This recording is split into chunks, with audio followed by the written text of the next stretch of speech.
How's my pin, John? Looks good. Good. The tie's good, the pin's good. All right, then we're ready to go. Good afternoon, everyone. I hope you all had a great weekend. The President spent his weekend in a series of meetings with White House staff and advisors, planning for a full and productive week. On Saturday, as many of you saw, the President had a working lunch with several members of his team, including Homeland Security Kelly, Treasury Secretary Mnuchin, Commerce Secretary Ross, Veterans Secretary Shulkin, and members of his White House staff, during which they discussed immigration reform and their efforts to repeal and replace Obamacare. Over the weekend, the Vice President went down to Louisville, Kentucky. He was joined by Governor Matt Bevin for a listening session with over a dozen small business owners from Kentucky to discuss the burdens that Obamacare has inflicted on their businesses. The Kentucky business owners shared in detail how Obamacare is negatively affecting their businesses and reiterated their support for repealing our current healthcare system and replacing it with one that actually works. This morning, after receiving his intelligence briefing, the President led another listening session on health care with Secretary of Health and Human Services Dr. Tom Price. The President and Secretary Price heard from 9 concerned Americans from across the country who have been failed by the broken promises of Obamacare, as well as 2 doctors who have seen their patients suffer from the law's misguided rules and requirements. This listening session was another important step in the process of crafting and implementing an effective patient-centered health care. Americans have been watching their health care costs skyrocket, while their choices of providers, insurances, and insurers have dwindled for years. They've received those cancellations in the mail many as 3 times. They've seen urgent care and emergency rooms filled with people who can't afford their high deductibles and resorted to enduring the pain or sickness until they had no choice but to go to a hospital. They've had family members with chronic pre-existing conditions whose cost of health care has more than doubled. And they've been forced to let go of valued employees or, frankly, unable to hire more due to staggering workers' compensation increases. The President campaigned on a pledge to repeal and replace this unraveling system. The American Health Care Act is one part of fulfilling this pledge. It's far from the only one. He's using administrative action to provide essential regulatory relief to insurers, increasing coverage choices, and providing lower premium options to individuals and families. He will continue to work with Congress on the additional legislation, the part of this 3-pronged strategy to increase choice while decreasing prices, including allowing health insurance to be sold across state lines, adding to the list of healthcare-related costs patients conduct with their health savings accounts, streamlining the process at the FDA so that lower-priced generic medicine gets to the market faster, inviting small business to band together to negotiate for lower health insurance for all their employees, and reforming the medical malpractice lawsuit system so that doctors are not forced to perform unnecessary and costly procedure and tests out of fear of future litigation. Our healthcare system is large, complex, and critically important not only to the health of our citizens, but to the health of our economy. Through common sense, patient-focused reforms, the President will work with Congress to create a new system that doesn't impose a one-size-fits-all government knows best vision on the American people. We will empower the American people to make their own choices about health care that make them best work for themselves and their family, that will bring costs for everyone down. After the listening session, the President had lunch with Vice President Pence and Secretary of Transportation Chao. Later this afternoon, the President will welcome all of his confirmed cabinet members to the White House for their first cabinet meeting. This meeting is an important opportunity for the President to share his vision with the country with his cabinet members, providing direction for them to bring back to their agencies and departments to ensure that the entire administration is working towards the same goals. Unfortunately, this afternoon, you'll see some empty chairs around the table representing the President's 4 nominees who have yet to be confirmed by the Senate. Secretary of Agriculture designee Governor Perdue, Secretary of Labor designee Alex Acosta, Director of National Intelligence designee former Senator Coates, and United States Trade Representative designee Robert Lighthizer. Senate Democrats have drawn out this entire process for way too long, and these key agencies and departments will not be represented at the President's first cabinet meeting. The President is confident that these unquestionable abilities of the confirmed cabinet members that will be in attendance, he is just as confident in the demonstrated quality of the 4 individuals who will not be able to attend.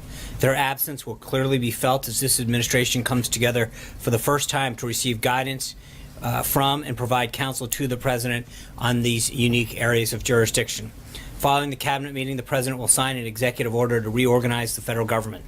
This order requires a thorough examination of every executive department and agency to identify where money is being wasted and how services can be improved and whether or not the programs are truly serving the American people. This is the beginning of a long overdue reorganization of the federal government and another significant step towards the president's often stated goal of making it more efficient, effective, and accountable to the American people. This evening, the president will have dinner with Secretary of State Tillerson and National Security Advisor McMaster. Also, he hopes to see Seema Verma confirmed as the administrator of senators for Medicare and Medicaid services, another unquestionably qualified nominee who's been shamelessly prevented from taking her position at a critical post. Let me just kind of touch on the week ahead. Tomorrow, based on the current forecast, we are currently in conversations and contact with officials in the Chancellor's office in Germany regarding the visit. We'll have an update regarding that visit later today. On Wednesday, the president will visit Detroit for a trip focusing on job creation and automobile manufacturing. He will meet with auto executives and workers and manufacturing suppliers, highlighting the need to eliminate burdensome regulations that needlessly hinder meaningful job growth.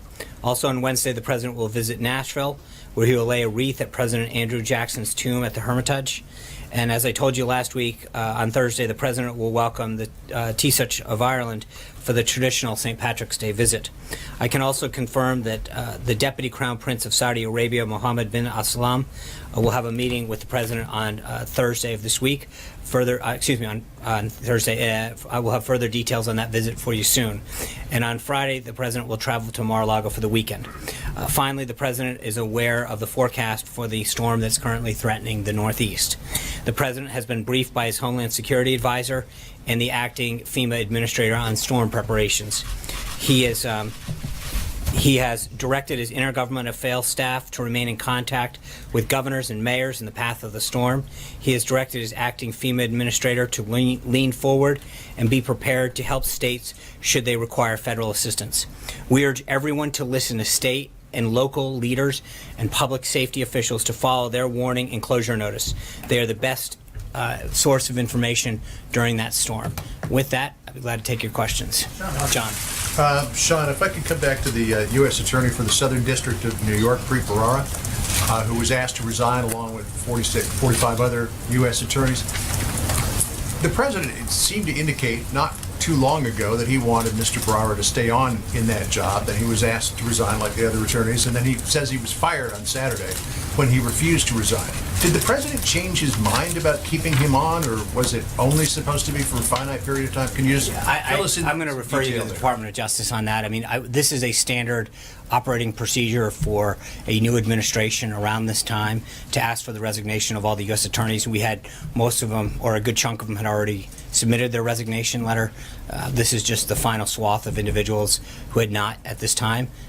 But this is common practice of most administrations. I understand that this happened at the DOJ and the request was from the DOJ, but there seems to be a White House connection vis-a-vis the fact that the president had actually asked him to stay on, and then the president apparently called him a couple of days before he was allegedly fired. Can you tell us what that was all about? And did the president change his mind? No, the president was calling to thank him for his service. This is a standard, as I said, a standard action that takes place at most administrations. Then Attorney General Reno sent out an almost identical letter in 1993. The Bush administration sent out a similar one as well. So, I mean, this is a very common practice for all political appointees, not just in the Department of Justice, but throughout government when there's a turnover administration, to ask for all individuals to do that. Major. Sean, yesterday John McCain said the president should either provide information about the allegation he put on Twitter a week ago Saturday about his phones being tapped at Trump Tower, or retract the statement. Today's the deadline. What's the president going to do? Well, let's be clear. The Department of Justice was asked to send information down to Congress. It wasn't the White House that was asked to do that, just so we're clear as far as what the request was. But I understand that, and with the tweet, hold on. As Senator McCain said, Right. to clear this up. And I think if you look at the president's tweet, he said very clearly, quote, wiretapping, in quotes. There's been substantial discussion in several reports. The Brett Baer from Fox, from John's, on March 3rd, talked about evidence of wiretapping. There's been reports in the New York Times and the BBC and other outlets about other aspects of surveillance that have occurred. The president was very clear in his tweet that it was, wiretapping. That spans a whole host of surveillance types of options. The House and the Senate intelligence committees will now look into that and provide a report back. But I think that there has been numerous reports from a variety of outlets over the last couple months that seem to indicate that there has been different types of surveillance that occurred during the 2016 election. And so what you're saying is the president doesn't have an obligation to provide any No, evidence. I'm not saying that at all. Not at all. What I'm saying is the request that was made from the House was to the Department of Justice. I think that that's an appropriate question to ask them. What I'm telling you is, from a White House perspective, there's no question that there have been an abundance of reports regarding surveillance and other type of activities that occurred during the 2016 election. And that leads us to believe that the president's only evidence are these reports. No. That leads you to believe that. I'm saying to you, right, and I'm saying to you is that what we made clear on that Sunday was that the House and Senate intelligence committees have the means, the process, and the access to go in and look at the entirety of the evidence that's being presented to them and make a determination that they can report back to us. Sean. Yeah. Thanks, Sean. Following up on Major's question, does the president feel he has an obligation, once the investigation is over, to release some sort of statement in response to whatever the findings are? That's my first question. I have a second one for you. Well, let's get there first. I think to start to presume what the outcome is going to be before the House and the Senate look at all of the evidence and information and reports that are presented to them would be a bit presumptuous. So I think let's slow down a little, let them look at everything, and then let them make some determinations. My second question for you, has President Trump donated his paycheck from the month of February like he promised to do during the campaign? The president's intention right now is to donate his salary at the end of the year, and he has kindly asked that you all help determine where that goes. The way that we can avoid scrutiny is to let the press corps determine where it should go. He will, We have a few ideas. in all seriousness, I think his view is he made a pledge to the American people. He wants to donate it to charity, and he'd love your help to determine where it should go. Might I suggest the Correspondence Association for a scholarship? That would be a great way. Journalism scholarship. That would be a great way to do it. Rob. Thanks a lot, Sean. I wanted to follow up with you on questions regarding Michael Flynn, who's no longer in the administration. There's a 5-year lobbying ban that's been imposed upon all Trump administration employees. Right. Does that also apply to Michael Flynn? Would he not be permitted to lobby now for 5 years because of the agreement that he signed when he became the National Security Advisor? That would be correct. I'd have to check and actually figure out when he signed or if he signed the form. But yes, all administration officials who come in are required to sign that ethics pledge, banning them from lobbying for 5 years, and then a lifetime ban on lobbying on behalf of any foreign government. And then related to that, what are the repercussions if an employee of this administration lobbies within 5 years? Where's the teeth? What's the penalty? What's the punishment that would be imposed on that particular Trump administration employee? I'd have to get back to you, John. I don't know whether that's a Department of Justice aspect or not, but I will get back. Yeah. Yeah, I was wondering, did the president ask Pete Ferraro to stay on during their conversation during the transition or not? I was not privy to that conversation. Again, I'm not really sure how it's relevant. At the end of the day, the Department of Justice asked all remaining 46 that at this time that they asked for all of them to submit their letters of resignation based on the same kind of precedent that was set during both the Clinton and then the Bush administrations in terms of the timeline and the format. Jessica. I just wanted to ask about the reports about President Xi Jinping visiting Mar-a-Lago April 6th and 7th. Can you confirm that visit and talk about what you want to accomplish with that type of less formal visit? And secondly, with respect to that visit, you still don't have a confirmed ambassador. You don't have an assistant secretary of state for East Asia affairs. How does that affect your planning and ability to really properly brief the president and make sure he has a strong position? So planning is ongoing for a visit between President Trump and President Xi at a date to be determined. We're not ready to confirm that. We will have more details. It's the purpose of this meeting, of that kind of a meeting, to help diffuse tensions over North Korea and the recent deployment of the THAAD military battery to South Korea. Any meeting between the President of the United States and the People's Republic of China would necessarily cover a broad range of topics of mutual concern. Secretary Tillerson is traveling to the region now. So I think as we go forward, we will have additional details on both the timing and the location of that when you go forward. The implication that you're saying Tillerson is traveling, that he's setting up the visit, Sean? I'm sorry? The implication of you talking about Tillerson's visit, that he's going to be laying Well, the I just groundwork think, for I mean, the he's in dates? the region. I'm sure that in his visit to Japan, South Korea, and then China, that preparations will come up as well as areas of mutual concern. Yeah. John, there's been a rash of... You just jumped Can you hear in. me or not? What's that? Is it me? Sure. Let's go one All at a right, time. fine. There's been a rash of attacks on LGBT community centers throughout the nation. Over Yeah. the weekend, the community center here in D.C., Casa Ruby, was attacked and a transgender staffer was assaulted. And this follows similar attacks that have taken place in recent days in Orlando, Florida, New Jersey, and Oklahoma. This is not unlike the anti-Semitism that the president has already denounced. Will the president also denounce these attacks? Sure. I mean, I think one of the points that we've made in previous statements on this is that this is not the way that we as Americans solve our differences. We don't attack each other.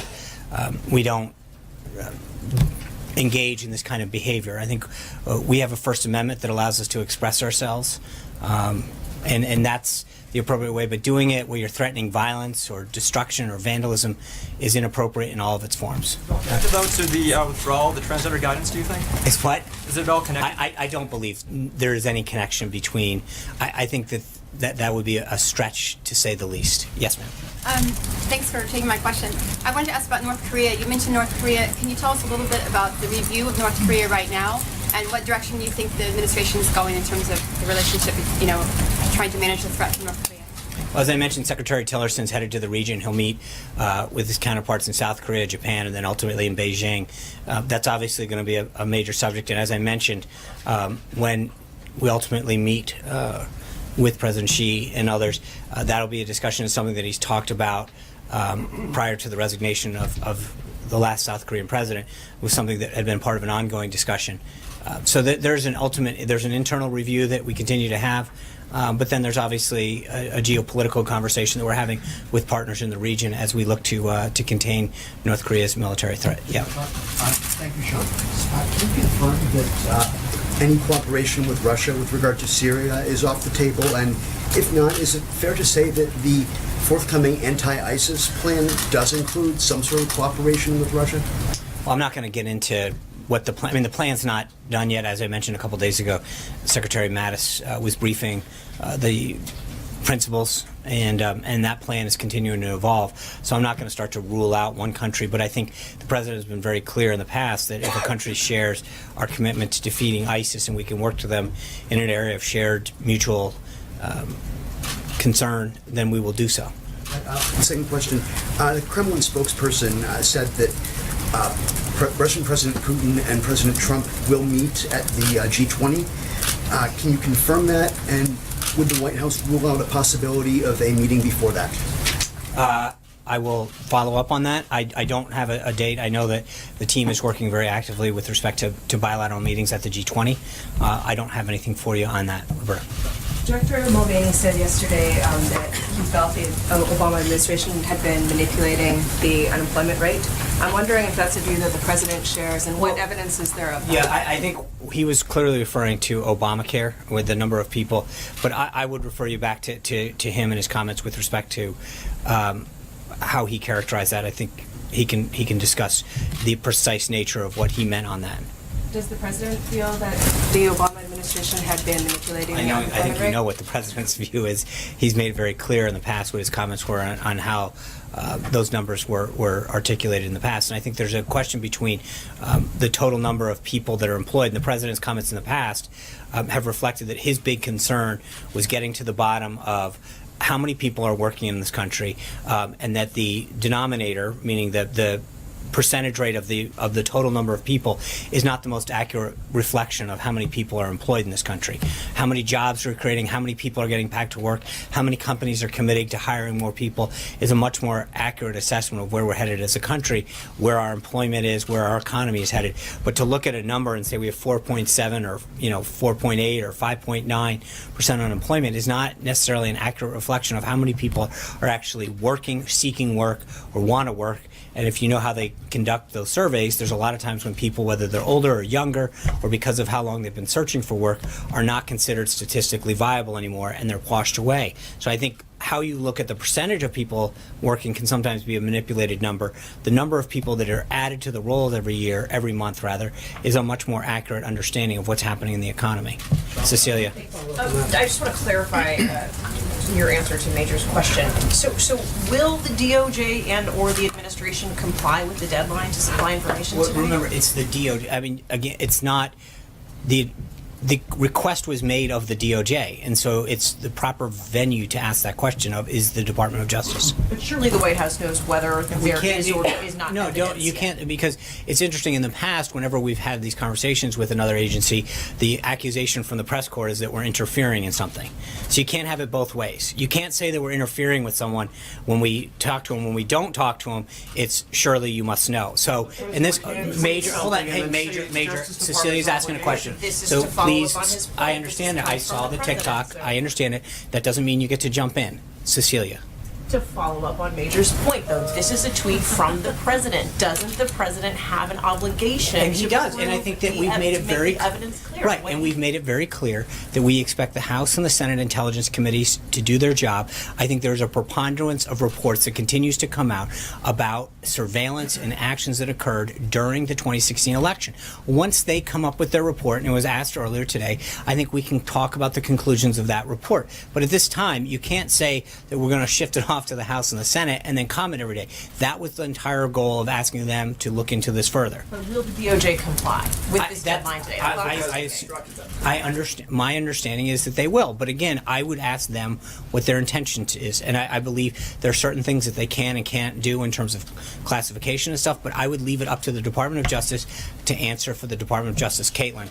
How is the press making Obamacare look good? Well, I think when you see some of these comparisons that occur and they talk about who's going to win and who's going to lose, it misses a lot of the competition that's going to take place. It doesn't talk about the increased choice. I mean, right now, as the president has noted, as Secretary Price has noted, in a third of all counties in 5 states, you have one choice. Those analysis that are very trying to look at how much you'll pay and how much you won't, don't take into consideration the competition that's going to occur, the choice that's going to occur. I mean, right now you have one choice in a lot of places. You have no decision about how much you're going to pay and what you're going to get. Choice allows you to determine what scale of health care you need, what kind of package is good for you, your family, or for your business. And when you look at a lot of these analysis, when you open up various major papers, they make it seem so simple. It's what are you going to get? How much are you going to get paid for in this plan? How much are you going to get paid for under the current plan? It misses an entirety of the whole process, which is that you don't have competition. Number one. Number two, and the bigger point that I think the president and a lot of others are getting to is that the system is failing on its own. It makes it seem like it's all rainbows and puppies. At the end of the day, if you have a card and you're getting a subsidy, but you're not getting care, you have nothing. And so walking into a doctor's office where you can hand them a card and say, hey, I've got a $5,000 tax subsidy, if that doctor doesn't take the care or the deductible's so high, then you really don't have anything. And so to do an apples and apples comparison is hardly an accurate analysis of what the current situation is. Zeke. Just going back to the counter-ISIS plan you mentioned earlier, that the plan isn't done yet. The president, during the campaign, said multiple times that within 30 days he wanted that plan presented to him. Obviously, it's undergoing comments at the National Security Council principals level. But is the president upset that he hasn't received it yet? And does that point to a difference between campaigning and governing, that things take longer than No, I think that there's a difference. The plan has been received, right? The issue, as you correctly point out in your question, is that now there becomes an aspect of the principals all discussing different priorities, different staffing levels, different funding levels. But the plan is here. As we noted a few weeks ago, it's being reviewed, and there's providing input from different members of the principals and different members of this national security apparatus to make sure that the plan continues to evolve and is able to attack ISIS in a way that effect? When is it actually going to take effect? Well, I mean, some pieces of it are, in the sense of he has talked to commanders on the ground. We've noted before some of the military action that's taken, some of the authority that's been given to some of the commanders on the ground. That is actually taking the fight to ISIS on a daily basis. I think the more holistic approach that he asked for will continue to evolve through the national security process. But make no mistake, we're on it right now. Sharon. Thanks, Sean. On the executive order this afternoon, do you have a numeric goal for either reducing the size of government or saving a certain amount of money through the review of agencies?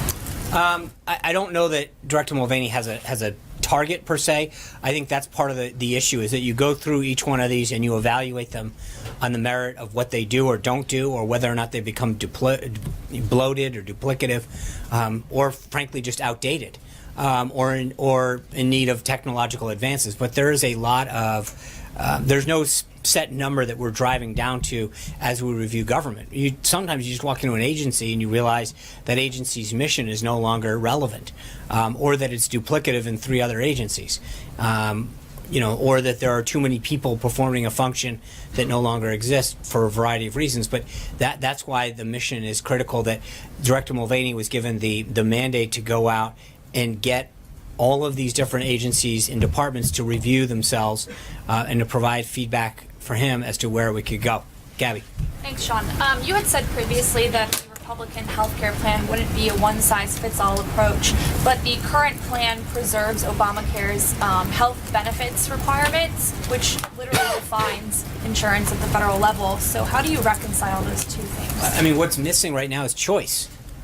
That's the number one issue. We tried to solve a problem, when I say we, the government, with respect to Obamacare back in 2008, 2009. And the issue is that in order to solve a problem for several million people being without health care insurance, we upended the system for everybody. So if you had employer-based health care, if you had TRICARE, Medicare, Medicaid, and it was exactly the opposite approach. We went in to solve a problem that a small fraction of Americans had, and we upended the entire system, forcing premiums to go up and choice to go down for everybody. And I think that when you can institute choice and competition back in the system, that's something that's going to benefit everybody, and that's exactly the opposite of what's happening. Would phase 2 or 3 of this eliminate those requirements? I think phase 2, the administrative phase, will look at a lot of those requirements, and then phase 3, and again, they're not necessarily, they can run concurrently, and I think the House is looking at starting a lot of that legislation.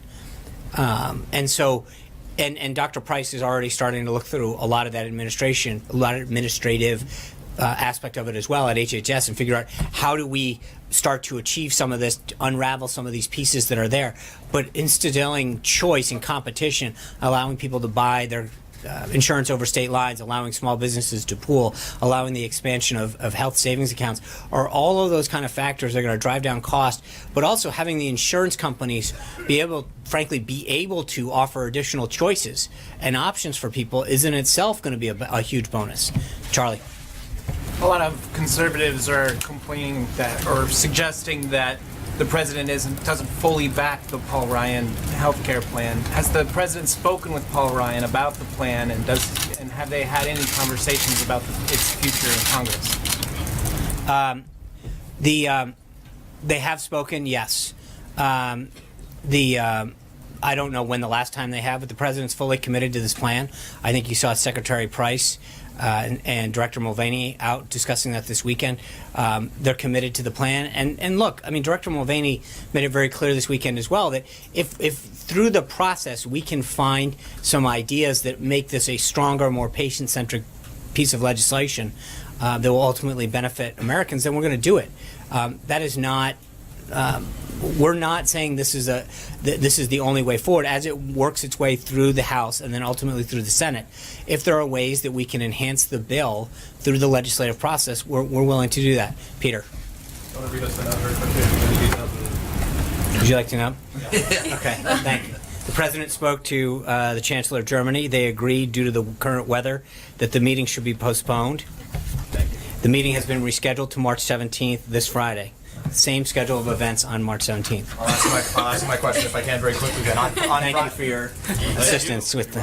That's news. You spoke on behalf of the president, quoting him on the jobs report on Friday. You said they may have been phony in the past, but it's very real now. I guess the question is... They are very real now. They are very real now. The question Just want to simply... make sure you get it right. When should Americans trust the president? Should they trust the president? Is it phony or real when he says that President Obama was wiretapping? Well, again, let's get back. I think there's two things that are important about what he said. I think recognizing that it's the Obama, he doesn't really think that President Obama went up and tapped his phone personally. I think, but I think there's no question that the Obama administration, that there were actions about surveillance and other activities that occurred in the 2016 election. That is a widely reported activity that occurred back then. The president used the word wiretap in quotes to mean broadly surveillance and other activities during that. And that is, again, something, it is interesting how many news outlets reported that this activity was taking place during the 2016 election cycle, and now are wondering where the proof is. It is many of the same outlets in this room that talked about the activities that were going on back then. So on the same topic, on the CBO report, did the president think it was real then and is phony now? What CBO report? On the expectation the CBO report is coming out, about which you said, if you're looking at the CBO for accuracy, you're looking in the wrong place. 3 years ago, you said of the CBO report that it confirms Obamacare is bad for the economy. So the question Well, is... it was bad for the economy. Okay, so the bottom line is, the question is, was it real then and is now but- phony? As you said, it's not the Right, so let's look at accuracy. Okay, so let's look at the CBO's projection.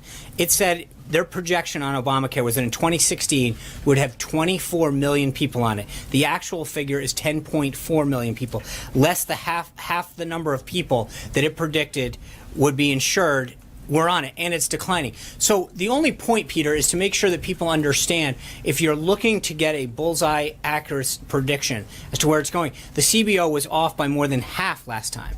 So it's not, this is not about what my understanding or my belief of the CBO is. The last time they did this, they were wildly off, and the number keeps declining. And so the question that needs to get asked right now, or frankly the awareness that needs to be brought up right now, is that if you're going to look at a number tonight, I think you have to look through the scope of whether or not that number is. Now, it was bad for the economy. That was right. You can glean that in terms of the direction, what the impact that it had. But as far as their numbers go, on the number of people that they predicted back then would be covered now, they were off by more than half. I guess the question is, when can we trust the president? When he says something's phony or when he says it's real? You asked a question about CBO, and now you're conflating it with the question of the president. No, I the asked question is about wiretapping first. Okay. And then we went on to CBO. So the question in simple terms is, when he says something when he says something, can we trust that it's real? Yes. Or should we assume that it's phony? Well, no. Suggest that it's real. Absolutely. How can we believe that it's real when you just told us that it was phony then, but now I it's did real? not tell you that, Peter, and you're trying... You told us on Friday that the president said, you didn't, the president said the numbers were phony then, but they're very real now. So how can we trust I think there's a big... that he won't later say, actually, it was the opposite? Hold on. I think the difference is the president was talking then and now about job creation, the number of jobs. The issue that he brought up in the quote that you're talking about was the percentage of people who are unemployed. And there is no question that no matter how you look at this, whether you talk about 4.7 or 4.8 or whatever the number is, that number fluctuates by how people calculate who's in the workforce. Okay, Peter, let me answer the question. You're not. Let me answer it. The bottom line is the percentage of people who are unemployed varies widely by who you're asking and the way you do the analysis of who's actually in the workforce. The number of people who are working and receiving a paycheck is a number that we can look at. Secondly, when you're asking about the validity of the CBO report, again, I refer you to the CBO itself. The number that they issued that would be insured in 2016 was 26 million people. The actual number is 24 million. The actual number is 10.4. That's not a question of our credibility, it's a question of theirs. Do you have anything more? The bottom line is, the question that you still have not answered is, can you say affirmatively that whenever the president says something, we can trust it to be real? If he's not joking, of course. I mean, but in that case, hold on. But no, you're asking. Hold on. Start over again with joking. Okay, no. But your point is, if he's, every time that he speaks authoritatively, he's speaking as president of the United States. Like it's more than 3 million Americans voted illegally. Yes, and he still believes that. Was he joking, or does he believe it? He does believe it. Thank you, Julie. John, I have a healthcare question, but first, can we just get an answer one way or the other about whether the president directed the Department of Justice to respond to this? No, he did not. So, does he plan to? Answer the question. Okay, so on healthcare, Secretary Price said on Sunday that nobody will be worse off financially and more people will be covered than are currently with the plan that you guys are pushing. Paul Ryan acknowledged that people are going to lose coverage. So what is the goal here? You just said you're open to modifications to the plan if you find that there's a better way to do it. Is the goal that people not lose coverage, or is the goal that... Well, again, but there's a false argument there, which is that they have coverage. People have cards. They've been told they have things, but they can't. They keep walking in. The president met with 9 individuals this morning that you're told they're going to get coverage for something. They are told that they're going to have all of these subsidies. They walk in and they don't get covered. They don't have the care that they need. There's a difference between walking around with someone and saying, hey, I've got a card, than I have care. And that's a big, big difference. Right now, when you have a third of the counties in this country that have one choice and going down, and number of insurers leaving markets, then the system is collapsing. So the question has to be to everybody who's not with us on this is, what is your alternative? Because right now, the current system of Obamacare is failing every American who has Obamacare. And frankly, for those who don't have Obamacare, for those who have employer-based insurance, for those who have, TRICARE, Medicare, it's driving up the costs. And in the cases, especially for those who have Medicaid, Medicare, or TRICARE, they're going into doctors' offices more and more who are telling them, we don't accept that. But you're talking about quality and about cost. I'm asking about coverage. But that's the point, is that you're missing the point. If you keep talking about coverage, care is what matters. If you can't walk in and get seen, if you can't get a doctor to see you, then you don't have coverage. I mean, that's what this is all about. Being told you have coverage, but you can't go see a doctor or you can't afford to see a doctor is not coverage. John Gizzi. Thank you, Sean. I have 2 questions. First, Democratic Leader Pelosi said on Friday that every single Democrat would vote against the American Health Care Plan, the plan backed by Republican members of Congress and the administration. The Freedom Caucus in the House has come out for Senator Paul's plan. When one simply does the arithmetic of Democratic members and Freedom Caucus members, that's a majority against the plan. How does the administration plan to overcome the arithmetic? Well, we're going to continue to work with members of the House and then eventually the Senate. I feel very good as the President continues to engage with members that we will have the votes necessary. I think Speaker Ryan agrees with that as well. We're going to have the votes, the single pass, and we'll move on to the Senate. The other question is this. In recent weeks, there's been considerable attention on the upcoming elections in the Netherlands on Wednesday and in France in a few weeks. Candidate Geert Wilders of the Netherlands was here for the CPAC conference. As representatives of Marine Le Pen of France were here. Many analogies were made between these candidates and President Trump, and they offered words of praise for him or did so through their representatives. Is he aware of these candidates in Europe who invoke his name and image? And if so, what does he think of these would-be Trumps and Trumpettes? I don't know the answer to that. I think most of these will allow sovereign nations to have their own elections without interference from us. Alexis. Sean, can I follow up on Peter and Julie's questions? Two issues again. Whether the president and Director Mulvaney put a lot of faith in the Congressional Budget Office, members of the Senate will when they get, if they get, legislation from the House. So my question is, what does the president and the administration intend to do to establish to senators' satisfaction that the numbers coming out of the Congressional Budget Office, which the president will question, are not substantial and can be countered by other information? In other words, is OMB doing its own score? Is the president relying on a think tank to counter the messaging? Because senators are already indicating that they will put weight in the CBS score. And again, I think this is part of an ongoing discussion with members as far as philosophical, what do they believe in a lot of these aspects. Is this plan in keeping with what they have supported in the past? Obviously, they're going to look at the score. I get it. That's part of it. And there are pieces of it that they may, historically have more weight in than others. But I think this is going to be, as I mentioned to John, I mean, it's an ongoing conversation with members of the House and ultimately the Senate with respect to whatever comes out. But in the same way that members relied on the score last time, they were way off. And I think that we have to remind them that, if this is what you're basing your vote on, you have to look at, the historical context in which that information was provided. I think that's an important aspect to how they do it. But I think there's going to be a ton of factors that people rely on as they do this. Can I follow? Yeah, I have of one course. follow-up. I may be confused about the wiretapping, your answers in terms of the president's response. The president was the one who tweeted this, right, and said that he had learned something. So can you just establish for me, because I'm confused, the president did discuss what it is that he had in mind when he tweeted with the Department of Justice before the department responded? I'm not going to get into what the president knew or didn't know prior to it. I think we've already commented on this multiple times. How would the Department of Justice have any idea? I don't know. This was a request made of the House Intelligence Committee, not to us. So I don't want to get into starting to parse what we knew or what we didn't. That request did not come to us. It went to the Department of Justice. Yeah. Thanks, Sean. Congressman Steve King has catching some flack for a tweet, but saying that we can't restore civilization with somebody else's babies. Does the White House have any reaction to that? I will definitely touch base with the president on that and get back to you on that. Hallie. Sean, two for you. I just want to go back to something. You just said a minute ago that, what the president meant when he tweeted about the wiretapping was, and you sort of explained it. But you've also stood at that podium and said the tweet speaks for itself. When do you decide when a president's tweets, when his words are open to interpretation, and when those words stand on their own? I'm sorry, can you further explain what you're at? I mean, his tweets do speak for themselves. Okay, but you just sort of interpreted it for Peter, saying, well, he didn't mean that President Obama had it when he that's said not wiretapping. what I said. No, actually. You said you said when he meant wiretapping, right. He said it, he meant surveillance. No, he literally had it in quotes. So you're interpreting the tweet for us, it sounds like. No, in some cases I'll ask him what did the quotes mean, and he'll say. Did you ask him about this tweet? I did. What did he say? He said they were in quotes. It was referring to surveillance overall. It's something that had been referred to in other reports.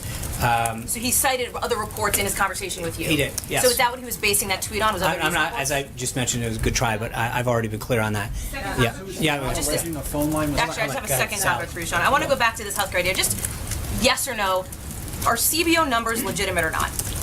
That's not my determination to make. I'm telling, as I mentioned, it depends. Those numbers are legitimate. Hallie, it depends. There are a lot of things that hold on, Hallie. You guys have like an NBC thing. Let me answer the question.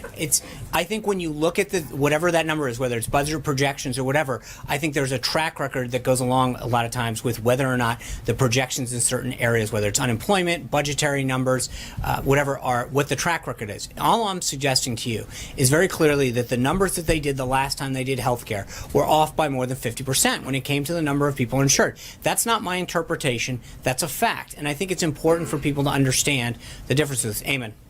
On Ferrara, I guess there are two possibilities here. One is that the president made a commitment to keep him on back in November, and the other one is that he didn't. Ferrara came down to the lobby of Trump Tower and said that the president had made that commitment. Did the president, in fact, make that commitment to Ferrara? I don't think it really matters. At the end of the day, the Attorney General followed the practice that existed for the last several administrations and asked every Attorney General from the last administration to submit their resignation. So, I mean, it is investigations, and it also matters in the sense that the president made a commitment. If he made a commitment, why did he change his mind? Why did he go back on that? Well, again, as I mentioned earlier, he called him to thank him for his service last week. He followed in the past practice of last several administrations and asked everybody to step down, and I think that's the appropriate thing. Yeah. Sean, but what changed between November and now? Jeff, I called on someone. Thank you. Sean, thank you. Veronica Cleary from Fox 5. Thank you. I have two questions. The first, I think especially in light of what has happened in the room here today, the president tweeted this morning that much of the media is being rude and that we should be nice. So my question is it our job to be nice, and do you think we're nice? Well, thank you, Veronica. I will just leave it at this. I think that I've been asked for my personal opinion several times. That's not my job. I don't get up here to speak for myself. I speak for the president. I think that he has been very clear that he doesn't believe some of the behavior and the reporting has been appropriate. And as to Hallie's point, I will let the tweet speak for itself. Veronica, number two. Second question. But this is about you. The interaction you had at the Apple store this weekend.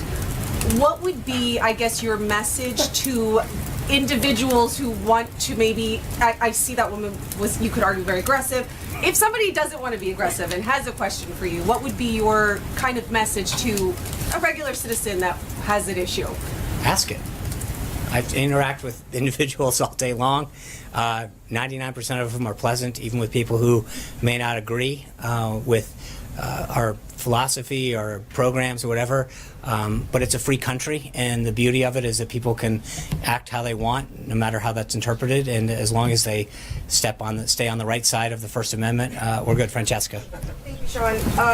You said that when the president said wiretapping in that tweet, he meant a whole host of surveillance types. So that we can be crystal clear, what surveillance types was he referring to then? What would you consider part of that range? Well, I mean, I think there's a whole host of tactics that can be used to monitor somebody, either through wiretap or other ways in which you can surveil somebody. We took that to mean monitoring his calls specifically. Well, what else would you include? I think there's a whole host of things that fall into that category.